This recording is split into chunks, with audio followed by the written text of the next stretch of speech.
बिस्मिल्लाहिर्रहमानिर्रहीम। अस्सलामु अलैकुम वरहमतुल्लाहि वबरकातुहू।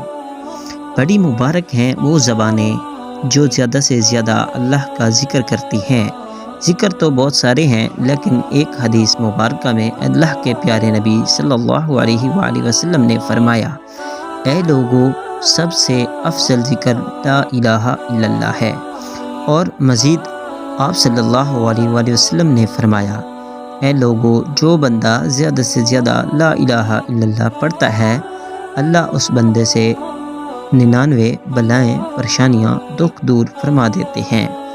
और फरमाया 99 नंबर पर जो बीमारी उससे दूर होती है वो परेशानी व गम है। आज लोगों का सबसे बड़ा मसला परेशानी है। अगर आप चाहते हैं कि आपकी परेशानियाँ और गम दूर हों तो फिर मोहम्मद सल्लल्लाहु अलैहि वसल्लम के इस फरमान को याद कर लें और चलते फिरते पढ़ते रहें। कोई इबादत के लायक नहीं, सिर्फ अल्लाह को ये लफ्ज़ बड़े पसंद है।